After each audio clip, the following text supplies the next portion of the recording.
কিয়ামতের দিন দুটি চেয়ার, বেঈমান হবেন, বেঈমান বেঈমান বেঈমান বেঈমান। এবং যে বলেছে মেদিনীপুরের, আমি চ্যালেঞ্জ জানিয়েছি তোমরা যদি এখানে ব্যবস্থা করতে পারো, তবে কোন মৌলবী আমার সাথে থাকবে না, তার সাথে থাকবে না। দেখ বাপের বেটা, দেখ কে কত মায়ের দুধ খেয়েছে, কে হিম্মত আছে, দেখা যাক। কোন মৌলবী থাকবে না তোমার সাথে, আমার সাথে থাকবে না। খালি বিচারক থাকবে, হাজার হাজার শ্রোতা থাকবে, প্রশাসন থাকবে। দাদা হুজুরের নাম নেবে আর তার গলায় পা দেবে, তার সিলসিলার মানুষের বেঈমান করে দেবে, একটা চেয়ার রাখবে। ফাজিল কোথাকারে।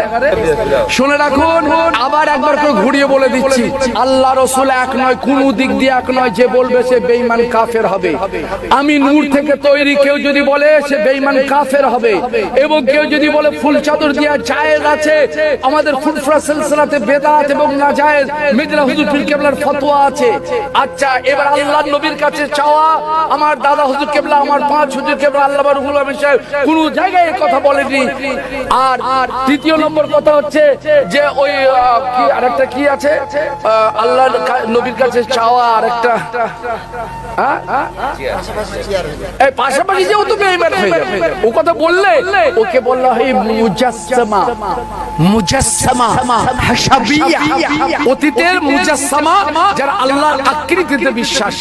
এই মুজাসসামা দলদের এটা বিশ্বাস।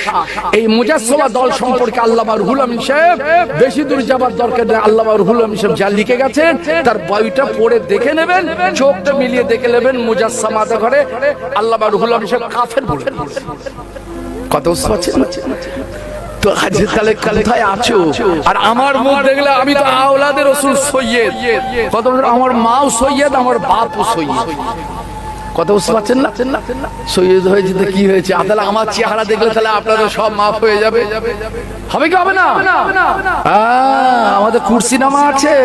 এমনি সাইফুদ্দিন সাহেবের আমি জামাই নই, এটা তোমরা জানো। সাইফুদ্দিন সাহেবের জামাই, ও তো 30 বছর আগের সম্পর্ক। আমার মুজাদ্দেদের জামানের সঙ্গে সম্পর্ক কবে থেকে জানো? 100 বছর আগে থেকে। মেজলা হুজুর কেবলা কে? আমার নিজের বাপের বড় বোনের সঙ্গে মেজলা হুজুর কেবলার বিয়ে হয়েছে। আর আমার বাপের ছোট বোনের সঙ্গে নওয়াজ হুজুর কেবলার বিয়ে হয়েছে। আর আমার জীবনটা নওয়াজ হুজুর কেবলার কাছে কেটেছে। তুমি আমাকে কি বুঝাবে? যে এই চোখে 4 হুজুরকে দেখেছে, এই চোখ চট করে কাউকে মেনে নেবে না। বেশি চাতুরতা করে, চালাকি বাজি করে, অ্যাডভার্টাইজমেন্ট করে পীর হওয়া যাবে না। এটা আল্লাহর দেয়া জিনিস। আমার ছোট ফুফা জান আমার নওয়াজ হুজুরের কাছে নিজে শুনেছি। একবার একটা লোক এসে বলছে, হুজুর আপনি আমাকে অমুক গ্রামে জিকির করাতে বলেছিলেন, আমি গেছি। আমাকে বলছে, নওয়াজ হুজুর তোমাকে খেলাফতনামা দিয়েছে। এই কথা বলতে নওয়াজ হুজুর কেবলার মুখটা লাল হয়ে গেছিল। কি বলছো? বলে আমাকে খেলাফতনামা চাইছে, আপনার খেলাফতনামা দিয়ে বললেন কি জানেন? বলে যে আল্লাহ তোমাকে কবুল করো, এটা চাও না তুমি এটা চাও, বলো তুমি কোনটা চাও আগে ঠিক করো। বলে না, আল্লাহ কবুল। বলে যাও, একটা মানুষ যদি জিকির করে, একটা মানুষ যাও, চলে যাও। কথা বুঝতে পারছেন না? এর আল্লাহর দেয়া জিনিস। হকের উপরে থাকলে, ন্যায়ের উপরে থাকলে, শরীয়তের উপরে থাকলে আল্লাহ তোমাকে বাড়িয়ে দেবে, কেউ তোমায় আটকাতে পারবে না। কথা নবী কি একটি তো নবী বসবে, ওই তো বলে দিলাম। এটাকে আরো কারো মুখের দিকে তাকালে গুনাহে সাগীরা মাফ হবে। বাজে কথা, ভোকাস কথা যে বলেছে আমার কাছে শুনে রাখুন, ক্যাসেট করে রাখুন।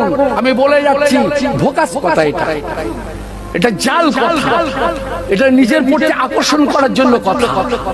আর আরো কেউ বলে যে বাবা আমরা পীরের আওলাদ, আমরা হচ্ছে বড় হাক্কানি আলেম, আমরা যে গ্রাম দিয়ে যাব 40 দিন আর কবরে আযাব হবে না। কত শুনছেন? এটা হচ্ছে জাল হাদিস। হাদিসের নামে জাল, এটা হাদিসের নামে জাল। আর ওই আরশের কথা মেজলা হুজুর কেবলাও আল মওজুআত লিখেছে, ওটা একেবারে জাল। জুতো নিয়ে চলে এসে কথা বুঝতে পারছেন না? আর কি বলবো? আচ্ছা, এই বিষয়গুলি একটু দয়া করে ব্যাখ্যা করতে গেলে সেটা অনেক টাইম। তবে আপনাদের ঘরে আমি সতর্ক করছি, খবরদার আমার মুজাদ্দিদ সাহেব, আমার রুহুল আমিন সাহেব, আমার মেজলা হুজুর কেবলা, আমার 5 হুজুর কেবলা, তারা যেভাবে চলেছে আমরা সেইভাবে চলব। তো রাগ তোর দলিল পাবি না। শোনালে বেরেলি মৌলবি তো করে পেছন থেকে হেল্প করছে, কত সব জানি। কিন্তু যে বেরেলি দেওবন্দিরা আজ পর্যন্ত দাদা হুজুর কেবলাকে কাফের বলে রেখো, কিন্তু উজির আলী বলে মিডিয়া বুড়িতে মালদাতে দাদা হুজুর কেবলাকে কাফের বলে এসেছে, আল্লামা রুহুল আমিনকে কাফের বলেছে। লজ্জা লাগে না? দেওবন্দি দেওবন্দি দেওবন্দি, কোন দেওবন্দি বলেছে দাদা হুজুর কেবলা রুহুল আমিনকে কাফের? যে গোলাম সামদানি বেরেলিদের সে লিখেছে মুনাফিক, সে বই আমার কাছে আছে। ফুরফুরাওয়ালারা মুনাফিক, আবু বকর সিদ্দিক ছিল ব্রিটিশের দালাল, তার সাক্ষী ফুরফুরার এখন বেঁচে আছেন আমাদের মৌলানা আবুল কাসেম সাহেব, আমাদের উস্তাদ, এদের উস্তাদ আমাদের উস্তাদ। ও সীতাপুরে বাড়ি, ও যখন আসে আমি আচমকা ওর ঘাড় ধরে আমি নিচেই ফেলে দিয়েছিলাম।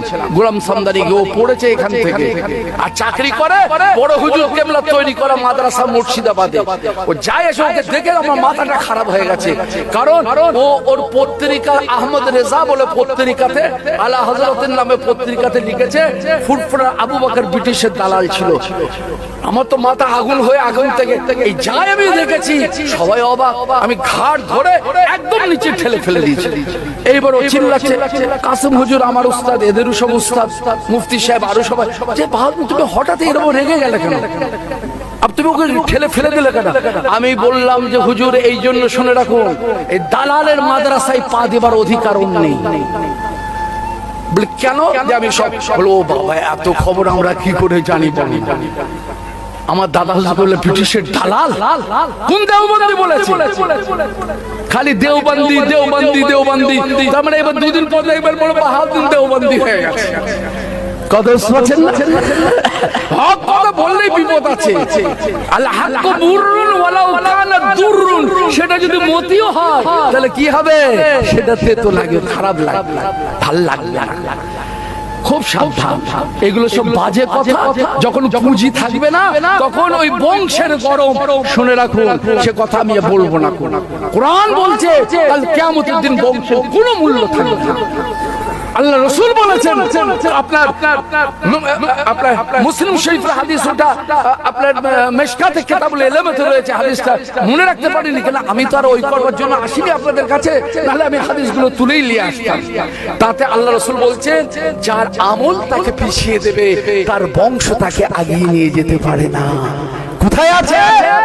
মুসলিম শরীফের হাদিস, এটা আছে আপনার কিতাবুল ইলমে মিশকাতের মধ্যে, খুলে দেখুন। যখন আমাদের কোনো উপায় থাকবে না তখন বংশটাই আমাদের কাছে পুঁজি হবে, আর অলৌকিক নানা রকম উল্টো পাল্টা জিনিস আমাদের পুঁজি হবে। খুব সাবধান। আল্লামা রুহুল আমিন সাহেব যেভাবে চলেছেন, দাদা হুজুর যেভাবে চলেছেন, মেজলা হুজুর কেবলা যেভাবে চলেছেন সেইভাবে চলবেন, কার কথা শুনবেন না। আর ওই সব ফিতনাবাজ গ্রামের মধ্যে ফিতনা সৃষ্টি করবে, খবরদার আনবেন না।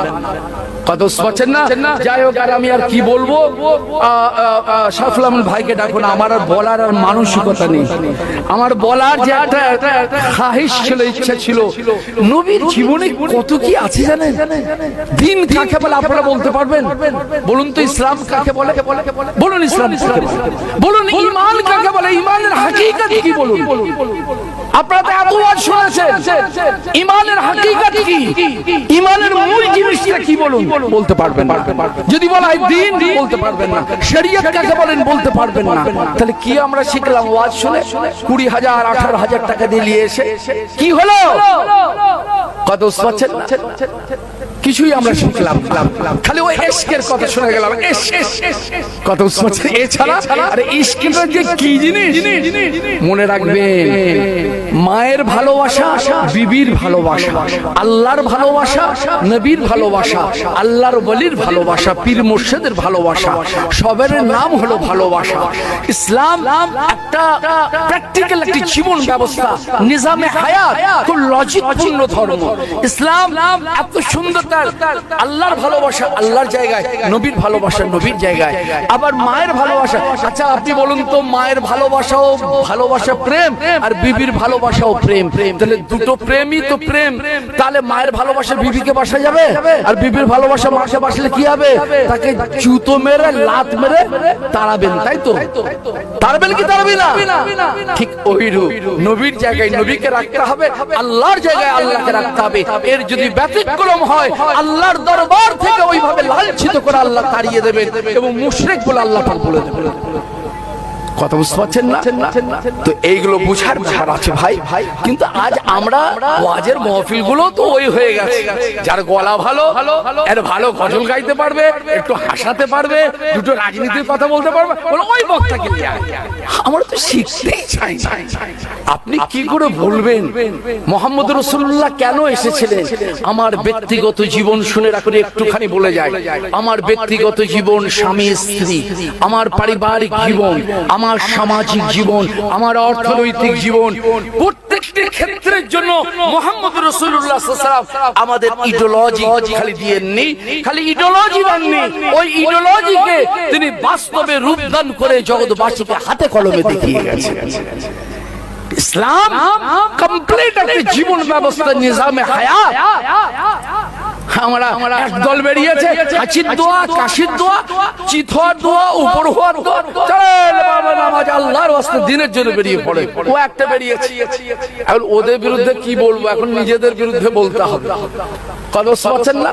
তো এরা দিন বুঝাচ্ছে, দিন কত বুঝতে পারছেন না। যাই হোক, আমি একবার দরুদ শরীফ পড়ুন, আল্লাহুম্মা সাল্লি আলা। আর আমার বলার মতো আর না। চা দেবো, পানি টেনে দেবো, একটু পানি দাও দিন।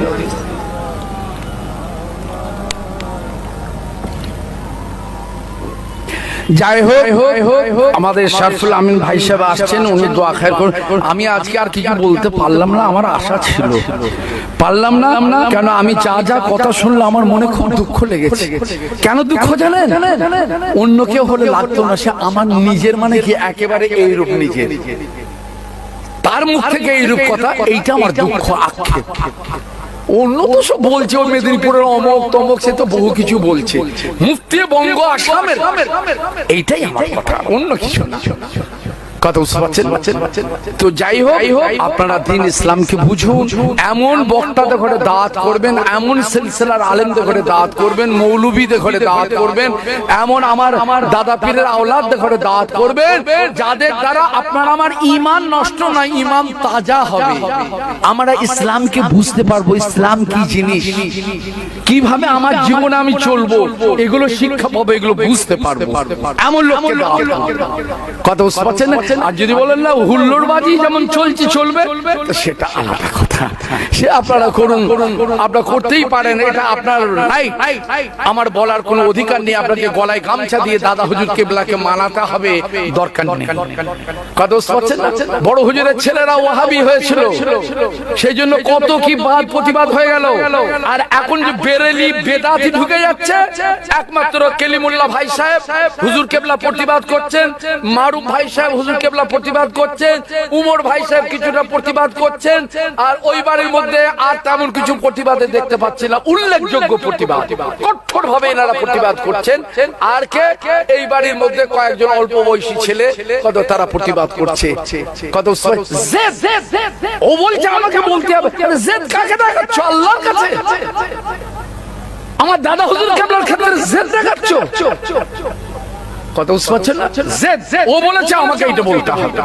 আর মানুষের ঈমান, একটা মানুষকে ঈমানদার করতে পারলাম না, আজ পর্যন্ত নামাজ পড়াতে পারলাম না, আজ পর্যন্ত তার জুয়াটা সারাতে পারলাম না, আজ পর্যন্ত তার মদ খাওয়াটা সারাতে পারলাম না, আমি কি করছি? তার ঈমানটাকে আরো বরবাদ করছি। এই আমাদের কাজ হয়েছে। আর তোমাদের টাকা পয়সা মাশাআল্লাহ আল্লাহ ভালো দিয়েছে, তো এত ঘর ঘর ওয়াজ হচ্ছে। আমরা বলছি, আমাকে জানি না ও ক টাকা দেবে, ও আমার ছাত্র, কত বছর ক টাকা দেবে না ঠকিয়ে দেবে জানি না, কেন আমার তো আবার ফি নেই। সাধারণত হচ্ছে ফি হলে এটা একটা সাইকোলজিক্যাল ব্যাপার আছে, এটা তো দেখতে পাচ্ছে। শোনো না, যাও, ও আমার দেখে লাভ নেই, সাইকোলজিক্যাল ব্যাপার আছে কি জানেন? তোমার মায়ের শরীর অসুস্থ, কলকাতায় কোন ডাক্তার বলে বেলভিউ নিয়ে গেছিলাম, ১,৫০০ টাকা ফি। ও তাহলে ভালো ডাক্তার দেখিয়েছিস। আর যদি বলে যে না বারাসাতে নিয়ে গেছিলাম ১৫০ টাকা, ও ডাক্তার ভালো তার মানে যার ফি বেশি সেই ডাক্তার তাহলে ফি আর আমার এমন হয়ে গেছে যে না ফি আছে হোমিওপ্যাথি ডাক্তারও নয় অ্যালোপ্যাথি তো দূরের কথা হোমিওপ্যাথিও নয় কথা বুঝতে পারছেন না যাই হোক কই সবগুলো ভাগে রাখেন না আমি ছেড়ে দেবো আর আমি বলার মতো আর আমার অবস্থা নেই তবে আপনারা খুব সাবধান শুনে রাখুন আবার একবার করে ঘুরিয়ে বলে দিচ্ছি আল্লাহ রাসূল এক নয় কোন দিক দিয়ে এক নয় যে বলবে সে বেঈমান কাফের হবে আমি নূর থেকে তৈরি কেউ যদি বলে সে বেঈমান কাফের হবে এবং কেউ যদি বলে ফুল চাদর দিয়া জায়েজ আছে আমাদের ফুরফুরা সিলসিলাতে বেদাত এবং নাজায়েজ মির্জা হুজুর পীর কেবলার ফতোয়া আছে আচ্ছা এবার আল্লাহর নবীর কাছে চাওয়া আমার দাদা হুজুর কেবলা আমার পাঁচ হুজুর কেবলা আল্লাহ রুহুল আমিন সাহেব কোন জায়গায় এই কথা বলেনি আর দ্বিতীয় নম্বর কথা হচ্ছে যে ওই কি আরেকটা কি আছে আল্লাহর নবীর কাছে চাওয়া আরেকটা এই পাশাপাশি যে ও তো বেঈমান হয়ে যাবে ও কথা বললে ওকে বললা হয় মুজাসসামা হাসাবিয়া অতীতের মুজাসসামা যারা আল্লাহর আকৃতিতে বিশ্বাসী এই মুজাসসামা দলদের এটা বিশ্বাস এই মুজাসসামা দল সম্পর্কে আল্লাহ রুহুল আমিন সাহেব বেশি দূর যাবার দরকার নেই আল্লাহ রুহুল আমিন সাহেব যা লিখে গেছেন তার বইটা পড়ে দেখে নেবেন চোখটা মিলিয়ে দেখে নেবেন মুজাসসামাতে ঘরে আল্লাহ রুহুল আমিন সাহেব কাফের বলেন কত বুঝছেন তো আজ কালে কোথায় আছো আর আমার মুখ দেখলে আমি তো আওলাদের রাসূল সৈয়দ কত আমার মাও সৈয়দ আমার বাপও সৈয়দ কত বুঝতে পারছেন না সৈয়দ হয়েছে তো কি হয়েছে তাহলে আমার চেহারা দেখলে তাহলে আপনাদের সব মাফ হয়ে যাবে হবে কি হবে না আমাদের কুরসি নামা আছে এমনি সাইফুদ্দিন সাহেবের আমি জামাই নই এটা তোমরা জানো সাইফুদ্দিন সাহেবের জামাই ও তো 30 বছর আগের সম্পর্ক আমার মুজাদ্দেদের জামানের সঙ্গে সম্পর্ক কবে থেকে জানো 100 বছর আগে থেকে মেজলা হুজুর কেবলা কে আমার নিজের বাপের বড় বোনের সঙ্গে মেজলা হুজুর কেবলার বিয়ে হয়েছে আর আমার বাপের ছোট বোনের সঙ্গে নওয়াজ হুজুর কেবলার বিয়ে হয়েছে আর আমার জীবনটা নওয়াজ হুজুর কেবলার কাছে কেটেছে তুমি আমাকে কি বুঝাবে যে এই চোখে চার হুজুরকে দেখেছে এই চোখ চট করে কাউকে মেনে নেবে না বেশি চাতুরতা করে চালাকি বাজি করে অ্যাডভার্টাইজমেন্ট করে পীর হওয়া যাবে না এটা আল্লাহর দেয়া জিনিস আমার ছোট ফুফা জান আমার নওয়াজ হুজুরের কাছে নিজে শুনেছি একবার একটা লোক এসে বলছে হুজুর আপনি আমাকে অমুক গ্রামে জিকির করাতে বলেছিলেন আমি গেছি আমাকে বলছে নওয়াজ হুজুর তোমাকে খেলাফতনামা দিয়েছে এই কথা বলতে নওয়াজ হুজুর কেবলার মুখটা লাল হয়ে গেছিল কি বলছো বলে আমাকে খেলাফতনামা চাইছে আপনার খেলাফতনামা দিয়ে বললেন কি জানেন বলে যে আল্লাহ তোমাকে কবুল করো এটা চাও না তুমি এটা চাও বলো তুমি কোনটা চাও আগে ঠিক করো বলো না আল্লাহ কবুল করো বলে যাও একটা মানুষ যদি জিকির করে একটা মানুষ যাও চলে যাও কত বুঝতে পারছেন না এর আল্লাহর দেয়া জিনিস হকের উপরে থাকলে ন্যায়ের উপরে থাকলে শরীয়তের উপরে থাকলে আল্লাহ তোমাকে বাড়িয়ে দেবে কেউ তোমায় আটকাতে পারবে না আর চালবাজি করে চালাকি করে এই হচ্ছে পানির বলবলা বোঝেন ভূত করে উঠবে আবার থিতিয়ে যাবে আমার ফুরফুরা বলো না তাহলে তুমি বলে দাও যে আমি আলা হযরত ঠিক আছে একটা কথা বলতে যাব না একটা কথা বলবো আলা হযরত বললে বাস থাকতেই পারে সবাই ফুরফুরা হবে তার কি মানে আছে তুমি বলবে আমি ফুরফুরা আমি রুহুল আমিন আমি মেজো হুজুর তাদের কল্লা কাটবে কত পাচ্ছেন না খুব সাবধান কত পাচ্ছেন আর যদি কেউ চ্যালেঞ্জ করে যায় আপনাদের এখানে আমাকে ডেকে পারবেন আমাকে পয়সা দিতে হবে না তবে শর্ত হচ্ছে ওই তার সঙ্গে কোনো মৌলানা থাকবে না আমি একা সে একা হাজার হাজার মানুষ থাকবে প্রশাসন প্রমাণ করা কে আল্লাহ হাজার নবীও হাজার কি বলবো যাই হোক সাবলাম ভাইকে ডাকুন না আমি আমার তো আলোচনা করা হলো না এই প্রশ্ন এইসবের জন্য যাক দুটো কথা বললাম খুব সতর্ক থাকবেন ভাই কত আমাদের জীবনে যেভাবে এনারা চলে গেছে আমরা সেই আমরা ওর অতিরিক্ত কিচ্ছু বুঝতে চাই না অনেক দলিল আছে কথা বুঝতে পারছেন না? ওই দলিল রাখো। আমি উলিল আমর মেনেছি এবং যার 570-71 জন খলিফা ছিল, তার মধ্যে নাম করা খলিফাদের মধ্যে আল্লামা রুহুল আমিন সাহেব রহমাতুল্লাহ আলাইহি, আল্লামা নিসার আহমদ সাহেব রহমাতুল্লাহ, আব্দুল আজিজ কনকপুরি রহমাতুল্লাহ আলাইহি, আপনার ইব্রাহিম জয়নগরী রহমাতুল্লাহ আলাইহি, তারপরে আপনার এই ধরনের বড় বড় কিছু কিছু খলিফা ছিলেন। কথা বুঝতে পারছেন না? ওয়াজিহুদ্দিন খান সান্দাবি রহমাতুল্লাহ আলাইহি, তারা এত বড় বড় ভাস্কর দ্বিতীয় রুহুল আমিন দেখাতে পারবে? হতে পারে, কিন্তু এখনো হয় না। দ্বিতীয় কনকপুরি দেখাতে পারবে? পারবে না। দ্বিতীয় মেজে হুজুর দেখাতে পারবে? পারবে না। বাস ওইটাই আমাদের দলিল। ওসব রাখো তোমার, যে বলবে বন্ধ করুন, আপনার ওয়াজ শুনবো না। আপনি আমাকে বলুন মুহাম্মদ রাসূলুল্লাহ আমাদের জীবনে চলার জন্য কি গাইডলাইন দিয়েছেন, এইটা বলুন। যাই হোক, আমি আমার আলোচনা শেষ করলাম। আপনারা আমার জন্য দোয়া করবেন। ওয়া মা আলাইনা ইল্লাল বালাগ। আসসালামু আলাইকুম।